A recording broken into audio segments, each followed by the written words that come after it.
Cyber crime ఏం చేస్తున్నదంటే Hitler రెండవ ప్రపంచ యుద్ధం నాడు ఏ విధంగా అయితే గెస్టాపో అనే ఒక సంస్థను పెట్టి యూదులను ఊచకోత గోయడానికి వాడినరో ఇవాళ రేవంత్ రెడ్డి గారు ఆనాడు సోవియట్లు ఏ విధంగా అయితే కేజీబీని వాడినరో ఈరోజు రేవంత్ రెడ్డి గారు సైబర్ క్రైమ్ సెల్ అని హైదరాబాద్లో బషీర్బాగ్లో ఒక సంస్థ ఉంటుంది.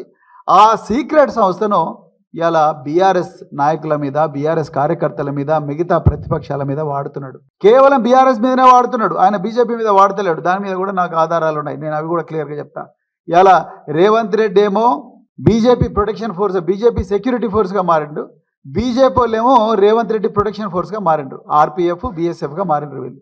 ఇది మరి ఈ సైబర్ క్రైమ్ మీరు నేరాలు చూస్తే 51% పెరిగినాయి తెలంగాణలో ఈ ఒక్క సంవత్సరంలోనే.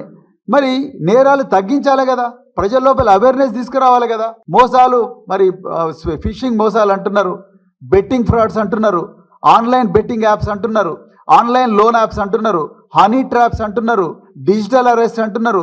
ఇన్ని నేరాలు జరుగుతున్నప్పుడు మీరు వాటి మీద ప్రజల లోపల అవగాహన తీసుకురాకుండా మీరు ఏం చేస్తున్నారు? సైబర్ క్రైమ్ పోలీసులను పెట్టి బీఆర్ఎస్ నాయకులు ఏవైతే నిజాలు మాట్లాడతారో ఆ నిజాల మీద పోలీసు కేసులు పెట్టాలి.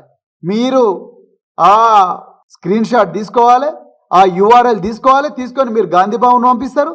గాంధీ భవన్లో 4 కాంగ్రెస్ వాళ్ళు, లీగల్ సెల్ వాళ్ళు కూర్చుంటారు. కూర్చొని వాళ్ళు ఒక కంప్లైంట్ తయారు చేస్తారు. వాళ్ళు ఆ కంప్లైంట్ తీసుకొని జిల్లాలకు సర్క్యులేట్ చేస్తారు.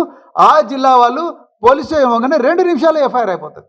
మీరు సైబర్ క్రైమ్ స్టేషన్ను ఈ 50% నేరాలు ఏవైతున్నాయో ఆ నేరాలను తగ్గించాల్సింది పోయి ప్రజల లోపల పెద్ద ఎత్తున ఆదిలాబాద్ నుంచి అలంపూర్ దాకా, కొడంగల్ నుంచి కోదాడ దాకా, భద్రాచలం నుంచి దేవరకద్ర దాకా మీరు పొద్దున్న లేచినప్పటి నుంచి ప్రజల లోపల అవగాహన కల్పించాల్సిన మీరు పొద్దున్న లేచినప్పుడు చేస్తున్న పని ఏంటి? సైబర్ క్రైమ్ పోలీసులు బీఆర్ఎస్ వాళ్ళు ఏవి స్టేటస్లు అప్డేట్ చేస్తున్నారు, ఇన్స్టాగ్రామ్ పోస్టులు ఏం పెడుతున్నారు, ఫేస్బుక్ పోస్టులు ఏం పెడుతున్నారు, అదేవిధంగా ట్విట్టర్లో ఏం షేర్ చేస్తున్నారు, ఆ స్క్రీన్ షాట్స్ అని తీసుకోవాలి, గాంధీ భవన్కు పంపించాలి, రాత్రికి రాత్రి వీళ్ళని తీసుకొని పోవాలి.